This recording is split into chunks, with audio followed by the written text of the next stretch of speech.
Suatu ketika ada seorang gadis kecil. Suatu ketika ayahnya yang kaya menikah dengan ibu tiri yang jahat. Dia menetap di rumah bersama kedua putrinya. Mereka cantik dan berwajah putih, tapi jahat dan kejam di hati. Dan kemudian tibalah saat yang sulit bagi gadis malang itu. Dari pagi hingga larut malam, mereka memaksanya melakukan pekerjaan kotor, mengangkut air, memanaskan kompor, memasak makanan, mencuci piring, dan mencuci pakaian. Dan di samping itu, saudara tiri melakukan yang terbaik untuk membuatnya kesal sebanyak mungkin. Mereka mengejeknya, menuangkan kacang polong dan gandum ke abu, dan dia harus duduk dan mengambilnya. Di malam hari, ketika dia lelah bekerja, dia harus pergi tidur bukan di tempat tidur, tetapi di lantai di sebelah kompor. Dan karena dia selalu dalam abu, debu dan kotor, saudara perempuannya memanggilnya Cinderella. Tetapi kemudian pada suatu hari raja memulai pesta, yang seharusnya berlangsung selama 3 hari penuh, dan memanggil semua gadis cantik di negara itu ke pesta itu sehingga putranya dapat memilih pengantin untuk dirinya sendiri. Ketika dua saudara perempuan yang disebutkan itu mengetahui bahwa mereka juga dapat datang ke pesta itu, mereka langsung mulai berdandan dan bersolek.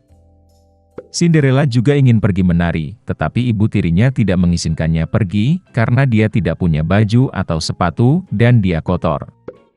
Dan kemudian ibu tiri yang jahat menuangkan semangkuk gandum ke abu, dan berkata bahwa jika Cinderella mengumpulkannya dalam 2 jam, maka dia bisa pergi dengan saudara perempuannya.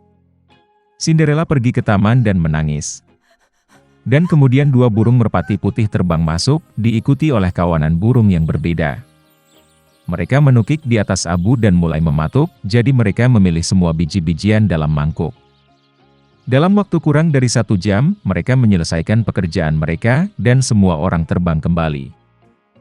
Cinderella membawakan mangkuk untuk ibu tirinya, mulai bersukacita, berpikir bahwa dia bisa pergi ke pesta. Tapi ibu tirinya tidak mengizinkannya masuk. Dia membelakangi Cinderella dan bergegas bersama kedua putrinya ke pesta dansa. Ketika tidak ada yang tersisa di rumah, Cinderella duduk di lantai dan menangis dengan sedih. Dan kemudian 2 burung merpati putih terbang masuk, diikuti oleh kawanan burung yang berbeda, dan mereka membuang pakaian dan sepatu mereka, berkilau dan semuanya dari emas. Dia dengan cepat mengenakan gaun ini dan mendatangi pengantin wanita. Mereka melihat saudara tiri dan ibu tirinya dan berpikir bahwa itu pasti putri yang aneh, dia sangat cantik dengan gaun emasnya. Tidak pernah terpikir oleh mereka bahwa itu adalah Cinderella. Pangeran keluar untuk menemuinya, meraih tangannya dan mereka mulai menari. Dan dia sangat menyukai Cinderella sehingga dia tidak ingin berdansa dengan gadis lain. Dia menari sampai malam dan akan kembali ke rumah, tetapi pangeran meminta untuk mengantarnya pergi. Dia ingin tahu gadis cantik siapa ini dan di mana dia tinggal. Tapi Cinderella lari darinya dan naik ke tempat perlindungan merpati. Pangeran memerintahkan untuk menghancurkan tempat perlindungan itu, tetapi tidak ada siapa-siapa di dalamnya. Dan tidak ada tempat di dekat dia bisa menemukan orang asing yang cantik itu. Tidak ada yang menyangka bahwa Cinderella diselamatkan oleh merpati yang membawanya pulang. Pangeran kesal dan pergi ke istana dengan kepala menunduk. Dan tiba-tiba dia melihat sebuah sepatu, mengangkatnya, sangat kecil dan elegan dan semuanya dari emas murni. Pangeran menduga bahwa ketika Cinderella melarikan diri darinya, sepatu dari kaki kirinya tertinggal di salah satu anak tangga. Pangeran sangat senang dan diperintahkan untuk menemukan nyonya sepatu ini, dan kepada siapa sepatu itu cocok dia akan menikah dengan yang itu. Orang tua kembali dari pesta, mereka melihat bahwa Cinderella sedang tidur dengan kemeja di atas abu, dan lampu redup menyala di dekat kompor. Kedua saudara perempuan itu pergi ke kamar mereka, berharap besok mereka akan cukup beruntung untuk mengenakan sepatu emas. Keesokan harinya, pangeran datang ke rumah mereka, dan berkata bahwa setiap orang yang ingin mencoba sepatu calon istrinya harus keluar. 2 saudara perempuan keluar, dan ibu tiri mengunci Cinderella di rumah dan tidak membiarkannya keluar. Kakak perempuan mencobanya sepatu kecil. Adik perempuannya mencobanya sepatunya bagus. Pangeran hendak pergi, tetapi Cinderella keluar dari jendela dan berlari ke arahnya. Dan dia memakai sepatu, dan itu pas untuknya. Pangeran menatap matanya dan mengenali gadis cantik yang berdansa dengannya. Dia membawa Cinderella, menunggang kuda, dan pergi untuk bermain pernikahan dengannya. Dan dia memerintahkan saudara perempuan dan ibu tiri untuk dikunci di rumah mereka, dan jangan pernah membiarkan mereka keluar dari sana. Beginilah cara mereka dihukum karena kejahatan dan penipuan mereka.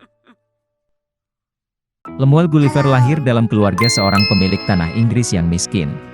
Anak laki-laki itu adalah anak ketiga dari 5 bersaudara. Pada usia 14 tahun, ia magang pada seorang dokter London yang terkenal, dan kemudian mendapat pekerjaan sebagai ahli bedah di sebuah kapal. Selama 6 tahun Gulliver melakukan perjalanan ke berbagai negara, mengamati adat istiadat penduduk asli, dan bahkan mempelajari bahasa mereka. Maka Gulliver memulai perjalanan lain dengan kapal Antelope. Tetapi tidak punya waktu untuk melewati bahkan setengah jalan, karena kapal jatuh ke dalam badai yang dahsyat. Badai menghantam kapal ke bebatuan, dan para pelaut melompat ke laut dengan ngeri. Dan hanya Gulliver yang berhasil masuk ke perahu. Dia dibawa selama berjam-jam di atas ombak, dan segera oleh keajaiban perahu itu terdampar ke darat. Tapi Gulliver sangat kelelahan karena badai sehingga begitu dia menginjak tanah, dia langsung tertidur di halaman rumput terdekat. Sinar matahari pertama membangunkan Gulliver. Dia mencoba untuk bangun, tetapi menyadari bahwa dia tidak bisa bergerak. Lengan, kaki, dan bahkan rambutnya diikat ke tanah dengan jaring dari tali kecil. Tiba-tiba sesuatu menggelitik dada Gulliver. Dia mengangkat kepalanya dan melihat pada dirinya sendiri seorang pria kecil seukuran jari. Itu adalah Raja dari Lilliput.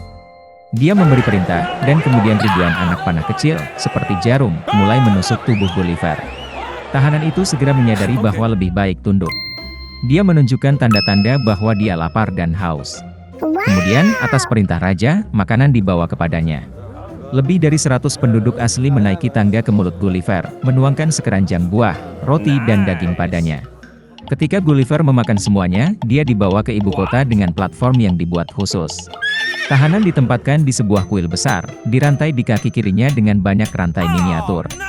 Itu adalah ruangan terbesar di seluruh negeri, tetapi bahkan di dalamnya raksasa itu harus berjalan dengan 4 kaki. Pada pertemuan suku Lilliput, Raja memerintahkan untuk menyediakan staf 600 pelayan bagi Gulliver. Mereka menjahit jas untuk narapidana dan bahkan alas tidur dari kasur mini. Dan seiring waktu, Raja yakin bahwa raksasa itu baik hati, dan karena itu membebaskannya. Gulliver sering bepergian ke seluruh negeri, mempelajari adat istiadat dan bahasa Lilliputians, dan bahkan berpartisipasi dalam liburan dan parade mereka. Suatu ketika, saat berkomunikasi dengan Raja, Gulliver mengetahui bahwa Liliputia berperang dengan Kekaisaran Blefuscu, yang terletak di pulau tetangga. Alasan untuk anggapan tersebut adalah bahwa Lilliputians tidak setuju dengan Blefuscans tentang cara memecahkan telur dengan benar. Para Lilliput membaginya dari ujung yang tajam, dan Blefuscan dari yang tumpul. Dan sekarang Raja Lilliput tersebar desas-desus bahwa musuh telah menyiapkan armada dan akan menyerang. Kemudian Kaisar meminta bantuan dari Gulliver, dan dia setuju. Maka, dalam ke-8 malam, Gulliver mengambil tali panjang dan berenang ke kapal musuh. Dia mengikatkan tali ke setiap kapal dan menyeretnya ke pantai Lilliput. Para penjaga, yang merupakan satu-satunya orang di kapal, melompat ke laut dan mulai berenang menjauh dari raksasa itu. Jadi Gulliver benar-benar melucuti senjata lawan dan menerima gelar paling terhormat di kerajaan untuk ini. Untuk ini, para abdi dalam tidak menyukai Gulliver. Mereka mulai menjalin intrik terhadapnya, dan segera raja sendiri menuduh raksasa itu melakukan pengkhianatan tingkat tinggi. Desas-desus menyebar ke seluruh kerajaan. Dan Gulliver mengetahui bahwa Dewan Rahasia telah memutuskan untuk mengeksekusinya. Oleh karena itu, malam itu juga Gulliver pergi ke pantai, tempat dia meninggalkan kapalnya yang rusak. Setelah dengan cepat memperbaiki kapalnya, raksasa itu meninggalkan negara Lilliput dengan tergesa-gesa, membawa bersamanya 6 sapi hidup kecil, 2 lembu jantan, dan jumlah domba dan domba jantan yang sama. Gulliver berlayar di lautan untuk waktu yang lama sampai dia melihat sebuah kapal Inggris. Di atasnya, dia dengan selamat sampai di rumah. Tapi, ternyata ini hanyalah awal dari petualangan Gulliver.